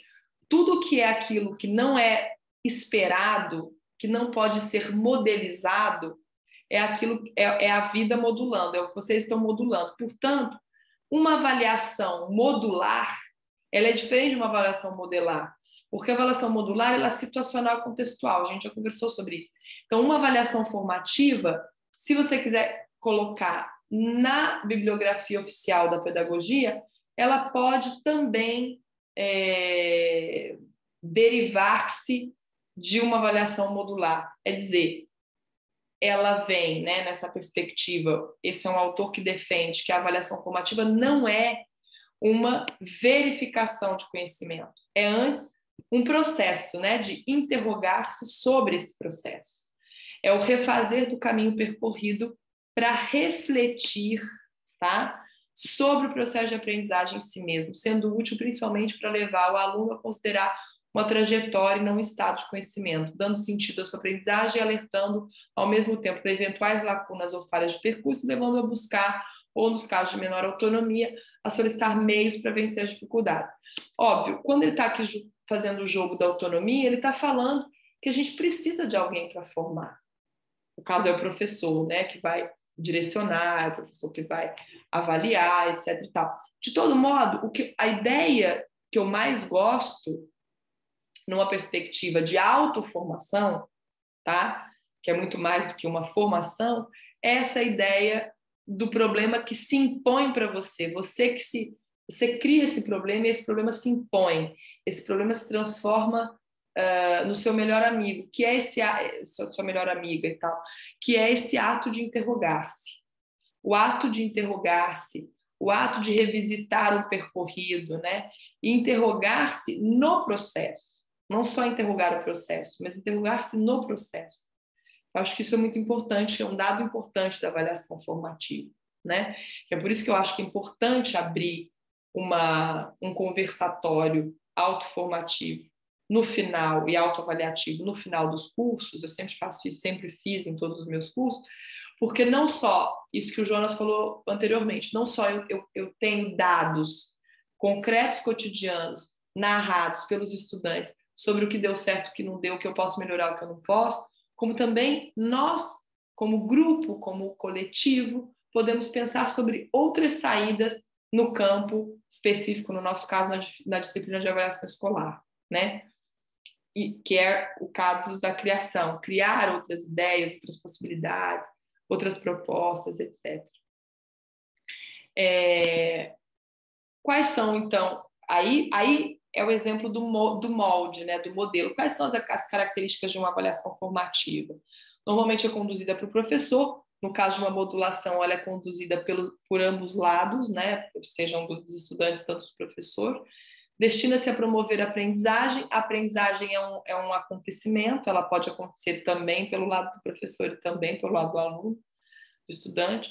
Leva em conta o progresso individual. Obviamente, por quê? Porque tem a ver com indivíduos em rede, indivíduos conectados, é como um aracnídeo, né? Um aracnídeo, né? O que faz essa rede, né? Como tudo isso está conectado em pontos de encontro. Então, o individual, na verdade, é genuinamente coletivo. erros fornecem informações diagnósticas. Sim, o erro não necessariamente é um erro, é um ainda não saber. Conversamos já sobre isso com a Tereza, né? Os estudantes, alunos, exercem papel central, atuando ativamente na sua própria aprendizagem, compreendendo suas possibilidades e fragilidades e aprendendo como se relacionar com elas. Isso aí é o modelo da formação, né? Essa ideia de que a centralidade está no... Agora, veja isso, a centralidade está no aluno, mas é conduzida pelo professor. Então, isso não é uma centralidade, isso é uma relação. Se vocês vão nos textos oficiais de pedagogia, vocês vão ver erros dessa natureza, né? De você usar palavras que na ação, né? Quando você vai entendendo a pedagogia como ação, e que a primeira prática ela é sempre uma prática de ação do pensamento ou ação da condução, né? Você vai vendo que tem um monte de erro teórico sobre o que a gente está chamando de formação, né? Em seguida, que vantagens a gente tem nessa avaliação formativa, né? Me parece que não é nem muito correto falar em vantagens, mas é o que a gente pode ter como uma perspectiva de melhoras, né? Uma orientação formativa, ela vai se constituir a partir de uma abordagem qualitativa da avaliação. Isso a gente já sabe. Por quê? Porque a quantitativa é a clássica, é a somativa que vai derivar num resultado, numa nota, né? Então, essa avaliação formativa persegue o termo, né? Persegue o objetivo, que é a qualidade, né? Então, tem essa função instrumental e proativa no processo de elaboração do conhecimento e de crítica, produzindo no interior do seu próprio desenvolvimento a tomada de consciência da necessidade de transformação do processo de avaliação e de seus agentes, bem como o projeto que é necessário para melhorar o ensino e a aprendizagem. Então, quer dizer, claro que a gente tem, dentro da avaliação formativa, um contraponto da avaliação somativa. Por quê? Porque a gente vai se questionar, a gente vai pensar em transformação, a gente vai pensar em estratégia, etc. Isso epistemologicamente, no campo da epistemologia da avaliação, isso avança significativamente, porque a gente sai de uma somativa para uma diagnóstica, diagnostica, mas não faz muita coisa. Depois a gente passa para uma formativa. Mas ainda está faltando alguma outra coisa, que a gente está aí nesse processo de construindo, né? Não adianta só a gente falar da transformação no processo, mas a gente tem que realmente fazer do processo algo concreto e cotidiano, né? Aí, quem pode comentar para mim o que a gente chama de aula desejável? Quem olha isso aqui e comenta? Quem quiser comentar, Ariela, Cássio, Stephanie, Sara, Vanessa, Letícia, quem quer comentar essa figura aqui?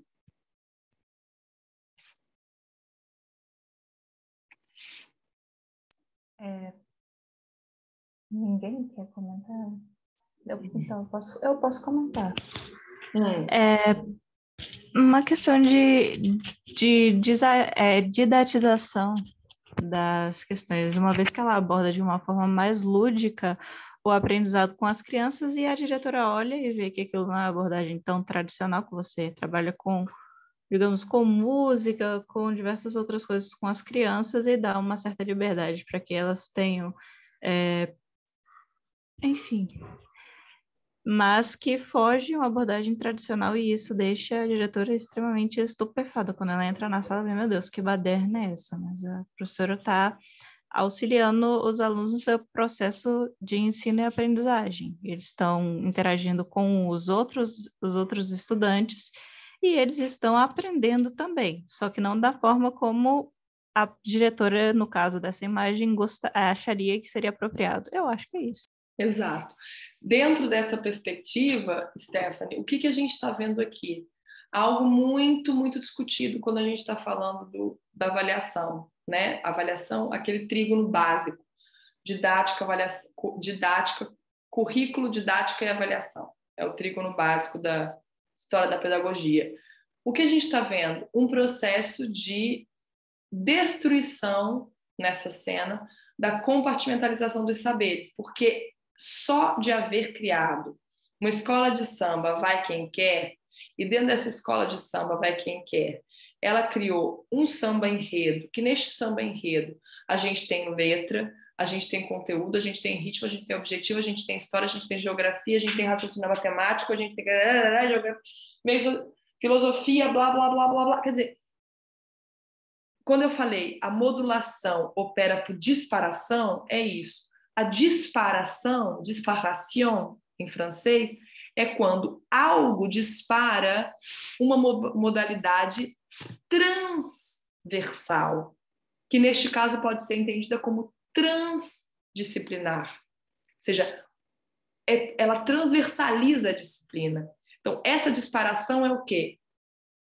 Uma escola de samba, né? Que vai ensinar música, que vai ensinar raciocínio matemático, que vai ensinar letra. Quer dizer, você pode ficar 1 ano, você pode ficar 6 meses, você pode ficar o tempo que você quiser trabalhando conteúdos a partir de uma disparação, a partir de um elemento que exploda o compartimento. Só que para você criar uma disparação, para você criar um movimento que exploda a disciplina, mas ao mesmo tempo que os pedaços dessas disciplinas sejam integrados em forma de patchwork, em termos de conhecimento, de construção de conhecimento, é muito trabalhoso.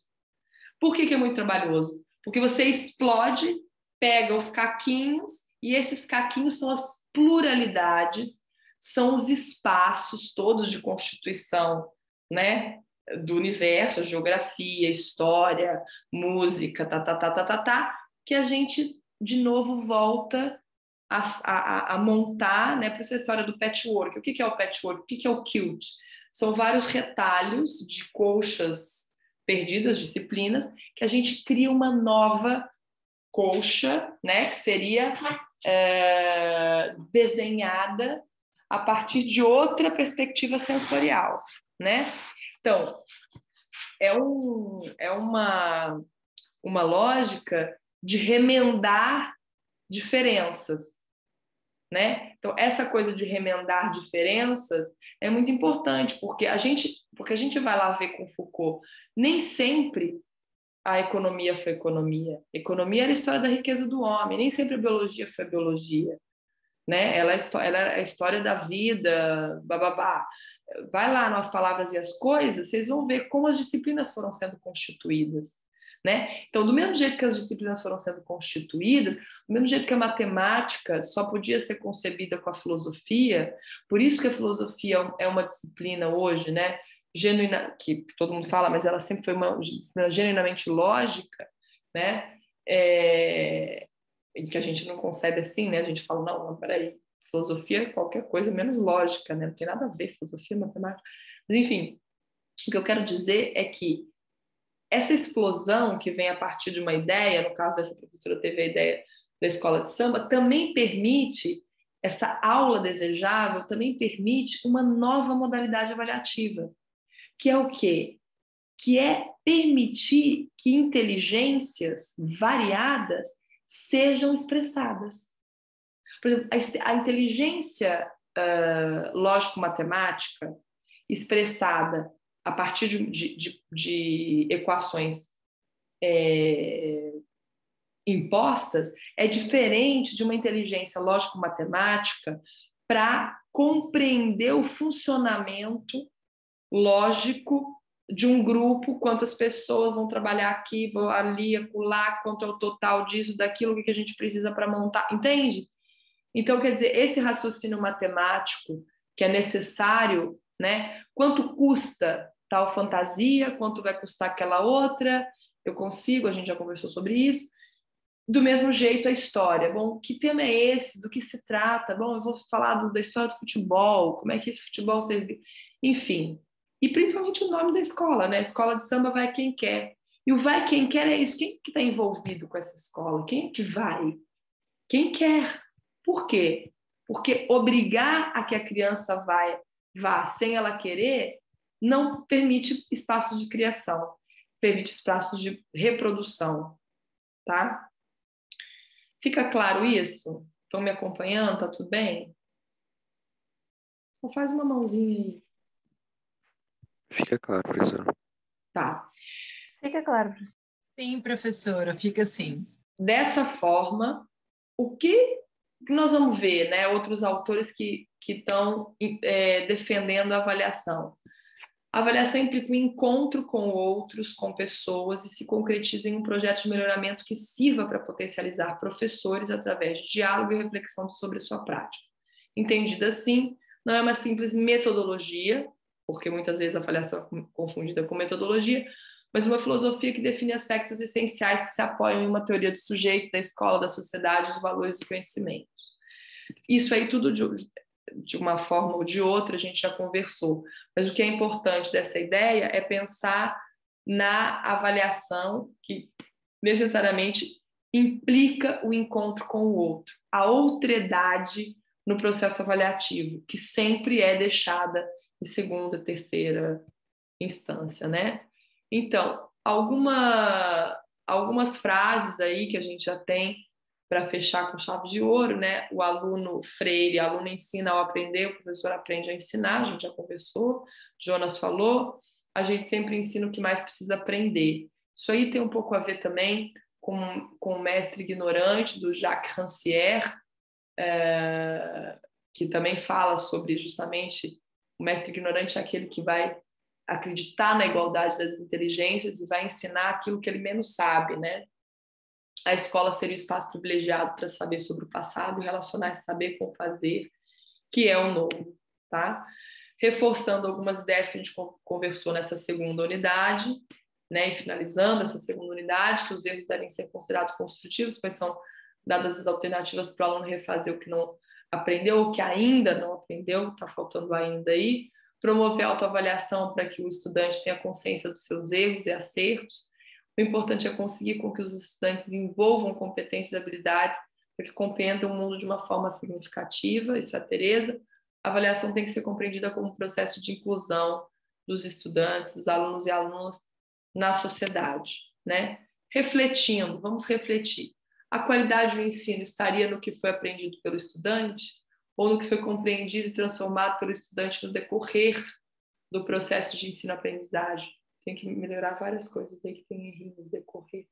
O que seria uma educação de qualidade? Avaliar é, acima de tudo, promover o conhecimento de mundo, tanto do educador quanto do educando, e mais que isso, servir de ponto entre essas duas partes para que se realize uma verdadeira aprendizagem. Quais seriam propostas inovadoras, desafios no campo da avaliação? O que a gente já conhece? Como mudar isso aqui que a gente conhece? Que é, você só descobre que os alunos aprenderam se aplicar uma prova. A avaliação permite diagnosticar apenas a aprendizagem dos alunos. A avaliação deve ser subjetiva e objetiva, mas a gente sempre prefere escolher o lado objetivo da avaliação. A avaliação sempre como uma perspectiva individual. A avaliação fecha uma matéria ou um capítulo. Que outra possibilidade? É possível descobrir que os estudantes realmente sabem observando o que fazem? Se alguém lhe mostrar que consegue realizar uma tarefa e não precisa passar por outros testes? A avaliação deve permitir um diagnóstico não só da aprendizagem, mas também do ensino. Isso que o Jonas falou. Como pode ser essa avaliação? Intersubjetiva, feita em grupo, contínua e revendo sempre a chamada metodologia. Fazer com que dê certo esses planos. Volto a falar da plástica pedagógica. Pensar planos de maneira plástica. Tá? Dito isso, queria que a gente pudesse... Eu vou compartilhar, depois que eu corrigir esse PPT que tem alguns errinhos, eu vou compartilhar com vocês lá no Classroom. Dito isso, queria abrir, então, já que eu fiz essas perguntas, para que a gente pudesse pensar como, dentro dessas perguntas, como seria possível que, de fato, essa avaliação ocorra de maneira intersubjetiva, grupal, levando em conta processo. Quer dizer, vocês têm aí um espaço no último dia de aula para trazer alguns elementos para refletir sobre isso, mas eu gostaria de pensar com vocês se vocês já tinham ido além do que está ali na apostila, né, sobre avaliação formativa, principalmente porque essa apostila que eu compartilhei com vocês, ela é uma apostila que eu fiz de propósito, né? Eu compartilhei ela de propósito porque ela foi construída num curso, eu acho que eu cheguei a comentar com vocês, né, que na Universidade de Ribeirão Preto, a UNAERP, eu fui convidada muitos anos atrás, acho que vai fazer o quê? Uns 14, 15 anos atrás. Sim, 14 anos atrás, mais ou menos. Eu fui convidada para fazer, estava inaugurando o curso de EAD de alfabetização e de avaliação escolar, de alfabetização como uma disciplina, era alfabetização, avaliação escolar e filosofia da educação. E eles me convidaram para armar a apostila deles e tal, tal, tal. Então, essa apostila foi também fruto de uma série de pessoas que pensaram avaliação, que fizeram esses artigos curtos e que estavam voltando as atenções para a perspectiva EAD. Porque a EAD, há 15 anos atrás, ela foi vista como uma coisa muito ruim, quer dizer, de maneira geral, todo mundo criticava muito EAD, porque a EAD não forma ninguém, que você vai lá, você faz qualquer coisa, você não tem, né, você não tem relação com os estudantes. E, naquela ocasião, eu inaugurava os encontros síncronos obrigatórios no EAD, né, nessa universidade. Eu dizia, não pode ser que o EAD seja uma pessoa que se inscreve na universidade, paga uma taxa e que reproduz conteúdo sem nenhum tipo de debate, né? Então, houve um seminário, uns workshops, umas histórias para pensar a avaliação na modalidade EAD. Vocês vão ver que está ali, né? Avaliação de desempenho, avaliação de EAD, babá, que eu nem entrei nisso porque acho que isso pode ser leitura complementar para vocês. Mas o que é importante, que eu queria saber com vocês chegaram a pensar que também a avaliação formativa tem suas limitações, conforme eu quis esclarecer, por isso eu queria enfatizar nesse PPT a avaliação formativa, para dizer assim, ó, a gente precisa seguir, não dá para parar por aqui. Se no caso da EAD a gente tem muita coisa para avançar ainda, e mais agora depois da pandemia, você imagina pensar epistemologicamente o campo e entender que a avaliação formativa tem limitação, por exemplo, né? Então eu queria que a gente pudesse terminar o encontro de hoje pensando nisso. Que limitações são essas? Como é que vocês estão pensando sobre isso? Vocês chegaram de alguma forma, olhar essa apostila, ver como foi esse resultado, né, desse trabalho, o que vocês acharam? Um pouco nesse sentido.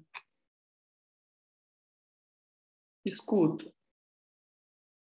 Professora, eu ainda não admito que eu não dei ainda uma olhada na apostila, mas quanto a essas diferentes formas de avaliação, eu acredito que é possível, assim, essa é pelo menos a opinião que eu tenho, que a avaliação ela só pode ser feita, creio eu, quando você tem uma certa proximidade com o indivíduo e você sabe quais são os interesses dele, no sentido, qual é a forma que ele pensa, se ele tem, especialmente, digamos assim, pensamento crítico. Acho que dá até para fazer uma relação com aquilo que Kant fala sobre o que é o esclarecimento, né?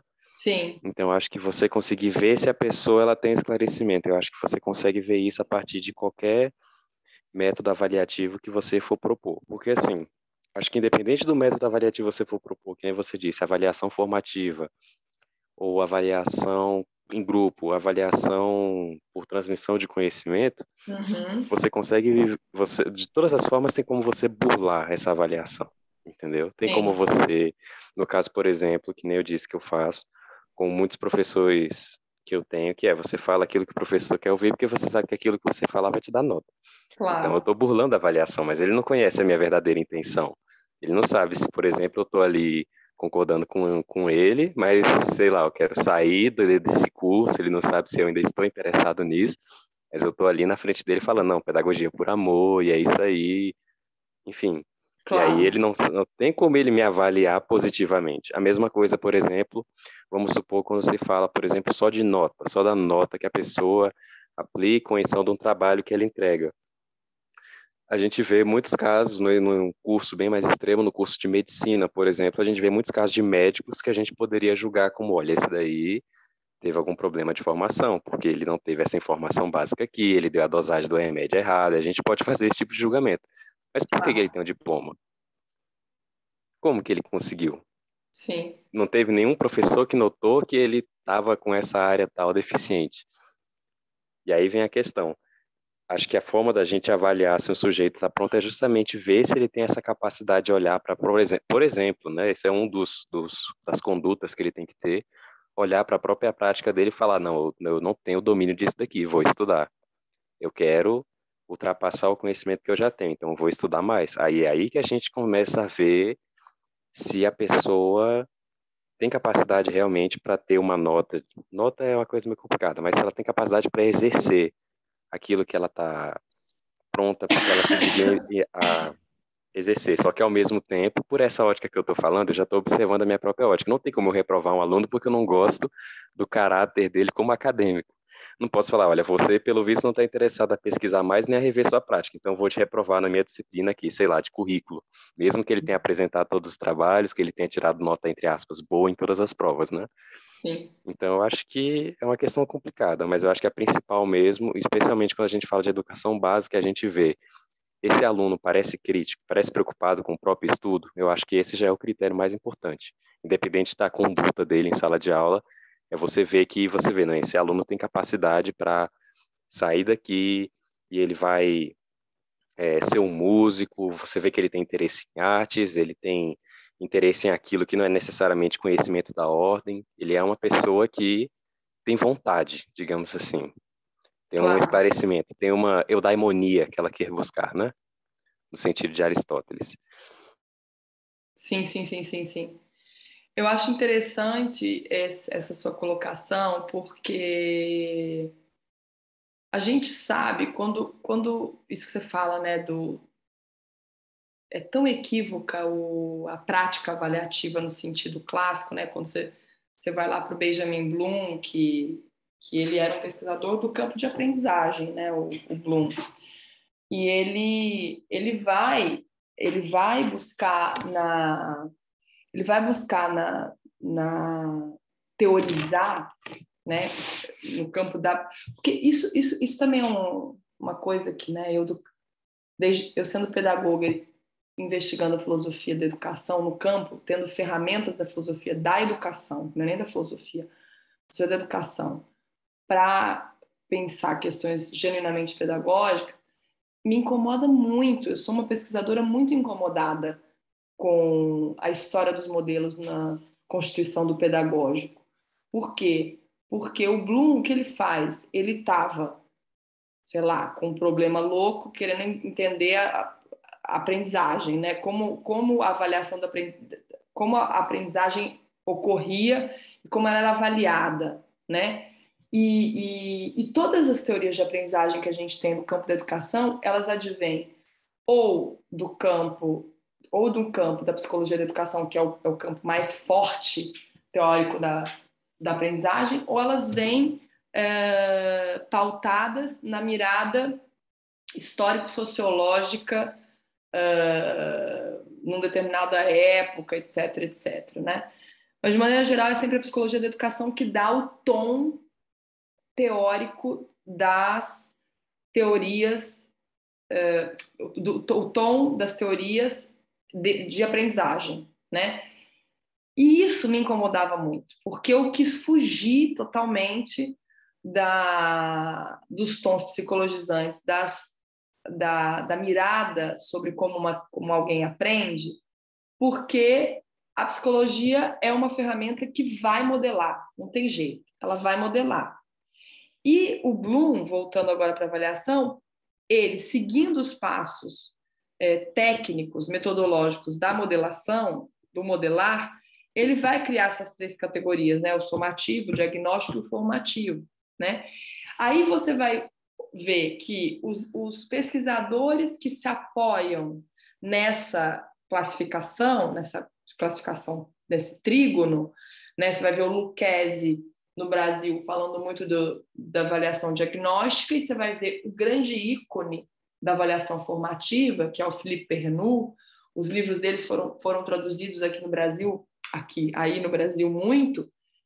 Vocês vão ver milhões de proposições sobre a avaliação, e aí o que acontece? Historicamente, você vai se perdendo, é uma loucura isso, porque aí você se perde a criança no ato de aprender, você perde a capacidade de identificar, por isso que eu sou defensora do campo do cotidiano escolar, né? E de todas as metodologias que também nascem nesse próprio campo, porque você vai perdendo a capacidade de ver o novo e de possibilitar condições de experiência para esse mesmo novo.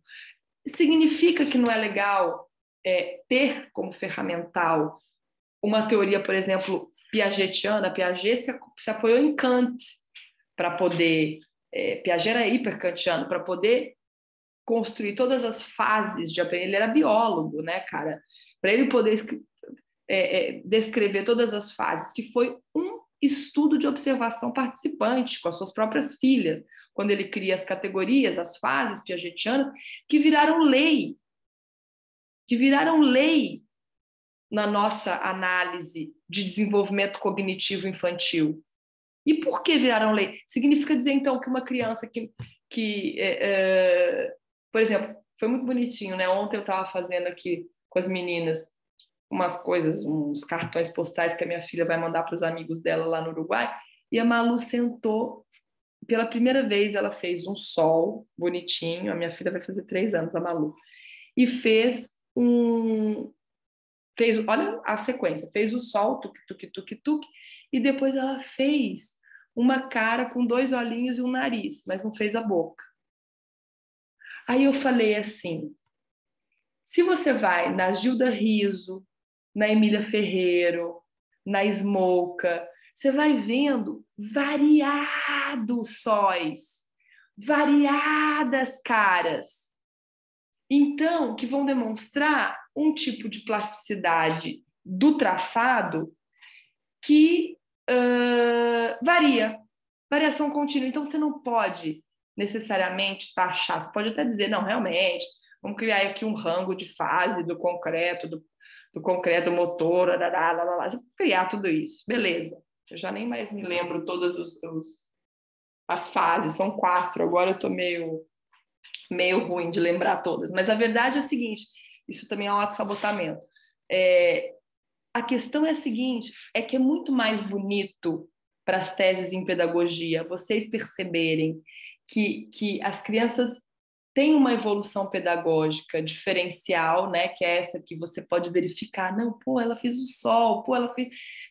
Mas o salto que se dá a fazer uma bolinha e de repente concretar, fazer um sol, ou de fazer uma bolinha e concretar um rosto, e depois que esse rosto se transforma num corpo e que esse corpo se transforma não sei o que, não sei o que, não sei o que, não sei o que, não sei o que, essa plasticidade que leva à leitura, à escrita, ao código escrito, é uma plasticidade que não pode ser medida, né, de uma maneira categorial pela psicologia da educação, porque a psicologia da educação que pode fazer ela é acompanhar essa plasticidade, acompanhar e expressar esse movimento, né? Que era um pouco o que o Vygotsky fazia nesse sentido, né? É uma coisa que o Vallon fazia bastante, né? É uma coisa que o... Ai, gente, como eu adoro aquele cara. Ele era... Ai, gente... Ai, meu Deus. O Winnicott. Donald Winnicott, que é um dos poucos psicólogos, já de antemão, já digo, um dos poucos psicólogos que fazia... Psicólogos não, ele era psiquiatra também. Que fazia uma espécie de cartografia infantil. Ele fazia isso. Então, quer dizer, você tinha milhões de pessoas pensando em épocas similares e até épocas diferentes, mas indo em caminho. Por que um Winnicott foi menos importante que um Piaget? Eu me pergunto isso, gente. Nunca ninguém se perguntou sobre isso? Por que num curso de pedagogia e psicologia a gente tem o Piaget e a gente não tem um Winnicott?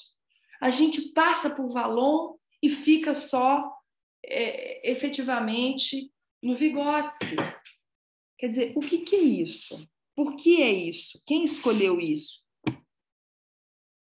Né? Com que objetivo é esse? Porque as professoras, os professores e todos os pedagogos vão para o cotidiano tendo visto esse trígono básico aí, né, Piaget, Vygotsky e Vallon, e não dão conta de saber o que a ferramenta da psicologia vai ajudar eles no cotidiano daquela escola. Sabe? Tem que levantar a mão para o professor de psicologia e dizer, bom, professor, eu estou aprendendo tudo isso. Mas o que é esse fundamento da educação, da psicologia da educação? Como ele vai me ajudar a ser um professor que pesquisa meu próprio cotidiano e que eu entendo o que está acontecendo lá com a minha criança, situacionalmente? Como é que eu vou fazer isso? Sabe? Esse tipo de pergunta ninguém provocou. Esse dado erótico da pedagogia, que eu defendo bastante, ninguém provocou vocês a fazer esse tipo de pergunta. Ao contrário, a estudante que faz esse tipo de pergunta, ele é estudante que incomoda, estudante chato, estudante que não quer chegar a lugar nenhum. Né? Eu não quero sair do meu comodismo. Eu não estou dizendo, quero deixar bem claro, que a gente não tem que estudar esses clássicos, que a gente não tem que ir lá no texto, que a gente não tem que ler, que a gente não tem que entender. Lógico que a gente tem que ter, mas a gente tem que ter também a possibilidade de articular essa teoria, esses clássicos, esses textos, com outros que estão na mesma época respondendo a esse mesmo problema. É dizer, olha, desculpa, gente, eu fiz meu mestrado, meu doutorado em Piaget, e eu venho da filosofia, estudei Kant, blá, blá, blá, então meu curso vai ser genuinamente psicogênese, bababá. Mas quem são os caras que dialogam com esse pensamento? São aquele. Bota como leitura complementar, sabe? Mas isso é importante, é ampliar o máximo a possibilidade de vocês de acederem a conhecimentos que são de base pedagógica, né? Que vocês têm muito mais base sociologizante, psicologizante, historicizante, né? Antropologizante, eventualmente, do que pedagógica. Cadê a base pedagógica da pedagogia? É uma pergunta que eu faço também, né? Mas, enfim, falei muito, sempre falo muito, viajo, vou articulando em tanta coisa, mas eu acho que isso que é importante da gente pensar num novo desenho da disciplina avaliação escolar. Qual a diferença entre avaliação escolar, avaliação educacional e avaliação institucional? Né? Que desenho eu quero fazer? Qual é o desenho? Que desenho é esse? Né?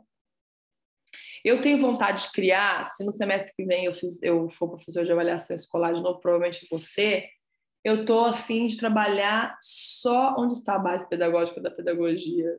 É essa.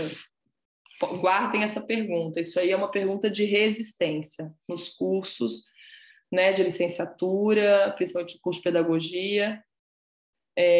Mas eu tenho vontade de trabalhar, sabe o quê, gente? Só diários de bordos publicados. Só. Como A Paixão de Conhecer o Mundo, como a criança na fase inicial da leitura e da escrita, como Emília Ferreiro. Eu tenho vontade de fazer um curso de avaliação escolar só trazendo base pedagógica, para a gente pensar a teoria da avaliação no livro XYZ. É uma coisa diferente, né? Que talvez quem seja pesquisador no campo da avaliação vai falar, essa professora é louca. Mas tá, prefiro ser louca testando, né, experimentando, né? E não, porque eu não sou especialista em avaliação escolar, né? Obviamente, no campo da avaliação. Mas eu sou uma pessoa muito inquieta com o campo, né? Então, é porque eu acho que ele é um campo que constitui uma das bases fundamentais da singularidade da pedagogia. Ou seja, para mim, esse trígono, né, que é currículo, didática e avaliação, é o tripé da constituição genuína da pedagogia. Então, a gente tem que defender. A gente tem que defender o currículo, a gente tem que defender a didática, a gente tem que defender a avaliação como modus operandi da própria pedagogia, né? Um pouco assim que eu penso. Mas, enfim, falem nesses 10 minutos que restam, ou calem-se para sempre. Não, estou brincando, calem-se até o nosso próximo encontro. Vocês estão em que horas são aí agora? 8h50 aqui no meu celular, professora. Ah, tá. Aqui são 00:48. Temos até a 1 da manhã. Mas eu fico feliz. Embora eu já pedi lá no departamento para a minha avaliação ser só a turma da manhã, não a turma da noite, que eu não estou conseguindo sempre acompanhar. Fico muito cansada, mas eu adoro, cara. Adoro ficar com vocês até 1h da manhã. Alguém vai querer comentar alguma coisa mais? Não? Bom, então, Professora, Jonas? só comentando mesmo que esse último comentário que eu fiz na sua aula é uma das últimas vezes que eu, de fato, falei minha opinião numa aula de professor. Já faz bastante tempo que eu não faço isso. E por quê? Então, professor, eu fui educado numa educação de transmissão. Eu só adaptei a minha educação de transmissão da escola, da educação básica, para o ensino, como é que fala? Para o ensino superior. Mas nas aulas dos professores eu aprendi que uma das melhores formas mesmo é você só concordar com o professor mesmo. E aí você consegue ir se formando com SS com tranquilidade. Ai, Jonas, que E é triste assim. isso. E Não deixa sei assim. se a experiência acontece com outros alunos, mas para mim é pelo menos assim. É meio assim mesmo. Não sei, fico triste, assim, fico meio angustiada com essa sua fala, mas fico feliz, por outro lado, de que você esteja se posicionando e com posicionamentos fortíssimos, bons, análises maravilhosas, inquieto, né? Ou seja, para mim é uma coisa muito positiva que você seja uma mente inquieta, sabe? E que você tenha esse potencial de questionamento, né? Esse potencial de reflexão. E uma pena que outros professores não tenham o privilégio de te escutar, de saber mais de você. É uma pena para eles, né? Por sorte para mim, sorte minha. Stephanie? Que coisa, né?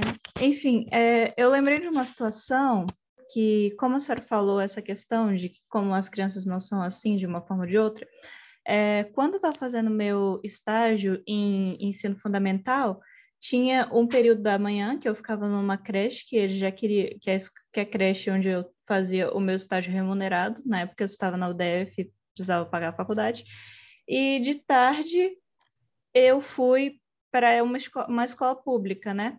Aí o que acontecia? Durante um período a gente teve uma atividade com tinta que a gente foi fazer com as crianças, estavam aprendendo letra cursiva, e aí a gente foi decidir como avaliar se elas estavam conseguindo aprender ou não. E aí a gente conseguiu umas cartolinas, e aí a gente deu um monte de material para as crianças, também com tinta, várias coisas. A gente não tinha pincel, então elas usaram os dedos delas para poder escrever. Aí a gente via que uma ia fazendo, e quando tinha alguma outra que estava com dificuldade, ia lá e perguntava para a colega ia lá e ajudava. E aí a gente ficou depois com uma cartolina enorme, cheia de desenho colorido e tudo isso feito com tinta, com estrelinha, com um monte de material que a gente tinha conseguido lá. E aí, no outro dia, eles queriam que eu alfabetizasse as crianças na creche. Eu acho meio absurdo, porque algumas das crianças não sabiam nem falar direito. Como é que eu vou conseguir ensinar a alfabetização para uma criança de 1 ano e meio? Uhum. Mas tá, eles me pagavam para fazer alguma coisa, eu ia tentar, né? Aí, o que aconteceu? Tinha algumas crianças que elas tinham horror a se sujar, e elas não queriam mexer com a tinta de jeito nenhum. Aí eu ia fazer o quê? Excluir esse aluno? Não. Aí eu peguei e arrumei uns giz de cera para eles colocarem, e também giz de quadro mesmo para eles colocarem na cartolina lá e fazerem essa atividade, para a gente ver como em um ambiente as crianças foram super receptivas a essa questão de tinta e fazer e aprender junto, todo um conceito formativo em cima disso, enquanto na outra a criança não queria mexer de jeito nenhum. Uhum. Enfim, com as crianças lá da creche, como eram uma creche, né, e tinham crianças de 1 ano e meio, 1 ano e pouco, lógico que não ia passar letra cursiva, que era chamada letrinha de mãozinha dada, né? Lógico que não ia passar isso, e era letra bastão, mas mesmo assim elas estavam mostrando muita resistência, algumas delas, em mexer com a tinta, porque não queriam se sujar. Então isso foi uma coisa que me chamou bastante atenção. Sim, e como é que você chamou a tua atenção e como é que você lidou com isso? Eu te falei, eu arrumei giz e giz de Como é que você quadro. lidou com isso? Ou seja, você fez uma estratégia, mas como é que você lidou com essa pressão? Como é que você lidou? Como é que você viu esse ambiente, assim, né? Então, Eu vi que é diferente, porque como a gente vê que cada criança, cada história, cada contexto é diferente do outro. As crianças na escola pública adoraram a tinta, também teve certas situações quando alguma criança aprendia alguma coisa, uma criança que chegou, acho que foi com o pai, no final o pai foi buscá-la, e ela estava com um vestido, porque escola pública aqui no plano piloto geralmente é assim, tem algumas crianças que elas são da própria quadra, embora seja mais difícil, e outras crianças que são crianças do entorno, de regiões, de cidades satélites, é tudo muito misturado. Aí essa criança, ela estava com um vestido de marca, e ela sujou esse vestido. E a mãe, em vez de... Era a mãe ou era o pai? Eu não lembro, acho que foi... Não sei, acho que foi o pai. Aprendi a letrinha de mãozinha dada, e a professora tinha feito essa atividade para saber se elas estavam conseguindo escrever. E aí a menina aprendeu nesse dia, junto com as outras crianças que estavam lá na cartolina, escrevendo junto com ela. E aí a pessoa, se eu não lembro se foi o pai ou se foi a mãe, eu lembro que os dois estavam lá no dia, mas eu não lembro quem foi dos dois que me chamou a atenção. Faltou comer os meus pés, porque a criança estava com um vestido sujo, o vestido era um vestido de marca, e quer dizer, essa situação me deixou muito desconfortável, mas eu não sei, assim, essas questões da gente ver como o texto lá, ele fala daquela apostila que a senhora passou para a gente, que a criança, ela aprende 10%, né, com o professor. Sim. Aprende, acho que é 15% com a revisão e 80% ensinando. Nesse dia, a gente viu que as crianças aprendendo umas com as outras, e as que tinham dificuldade estavam também aprendendo, e as que já sabiam estavam aprendendo mais ainda. Claro. Também lembro daquele outro texto. Enfim, é isso, professor. Sim. Aí, quando você me falou aquela coisa do caderno de caligrafia, aí eu fiquei muito triste, porque se aqui a gente vai dar um jeito de arranjar folha, de arranjar tinta, de arranjar palito, de arranjar cola colorida, vencida às vezes, para as crianças conseguirem fazer numa cartolina, e vai na sala do outro professor, você não tem esse material, vai lá na sala do outro para pegar, pega a caixa de ovo, usa como suporte para colocar as tintas, mistura as tintas com as crianças, a gente faz das tripas coração numa rede pública que você não tem os materiais necessários, e aí você chega num país de primeiro mundo, e aí eles enfiam um caderno de caligrafia na criança. Sim. Eu não gosto disso. São histórias, né? A gente tem que ir resistindo, e a comunidade escolar, os pais, os cuidadores, fazem parte dessa comunidade. A gente tem que ir num diálogo aberto, honesto, sensível, porque eu acho também que isso é uma coisa que muda muito, né? A tônica, quando eles são incluídos, né? Quando esses cuidadores são vistos como agentes de mudança também, isso muda o vínculo desses cuidadores com a escola, a relação com a criança, né? Acho que tudo isso a gente tem que ir pensando, são dados da realidade que a gente tem que levar muito em conta, né? Porque senão a gente fica sempre trabalhando desde uma perspectiva de uma escola ideal, de um ambiente muito ideal, né? Assim, ou de um ambiente totalmente dado, né? Não, estamos fadados à destruição mesmo, né? Com o que já está dado. Deixa eu falar uma coisa para vocês. Como a professora Rosana ficou de me dar a resposta do contato dessa professora para conversar com a gente, se a professora tinha disponibilidade dia 19, dia 26, enfim, semana que vem ou a outra, se porventura, tá, ela tiver disponibilidade para a semana que vem, e eu vou confirmar isso no decorrer dessa semana, eu vou subir essa aula de hoje, vou manter o texto do Luiz Carlos de ciclo seriação, posso fazer uma introdução inicial sobre ciclo seriação, blá, blá, blá, utilizando o livro do Luiz Carlos, e passo os últimos minutos da aula para ela, tá? Para que a gente, de alguma forma, também tenha tempo no último encontro de falar do texto complementar, que são as reformas dos 90, e fazer a autoavaliação, tá? Porque seria assim, tipo, mais ou menos 1 hora para falar da reforma dos 90 e 1 hora de autoavaliação, né? Que é avaliar o curso, autoavaliação, conversar e tal. Tá? Mas aí eu confirmo para vocês, porque eu não sei se ela vai ter disponibilidade 19 ou 26, acho que eu tô falando, não sei se eu tô falando de segunda ou terça-feira, mas eu acho que é 19 e 26, porque depois ela também tem que ver 18 e 25, tá? Mas aí eu confirmo durante a semana. Perfeito? Bom, quero agradecer a vocês, os comentários. A Regia Emília me encantou, sim. Tem um artigo meu aí no academia.edu sobre o Loris Malaguzzi, que eu escrevi com a Emily Dubois, vocês viram, né? Não está atualizado esse aí, porque tem uma outra versão dele, que é sobre a Regia Emília. Depois vocês podem também googlear a Emily Dubois, que é essa minha amiga daqui, da França, que ela fez a tese de doutorado dela sobre Regia Emília, só sobre o Loris Malaguzzi. Bom, é isso, queridos, queridas, boa noite, que vocês descansem, também vou descansar. Amanhã eu publico tudo que eu prometi e se eu esquecer alguma coisa, não hesitem em mandar para mim por mensagem, tá bom? Muito obrigada, beijo grande, até semana que vem. Beijos, boa noite, obrigada por Obrigado, vocês. professora. Boa noite. Obrigada, Boa professora. noite. Boa noite. Tchau, tchau. Noite, obrigada.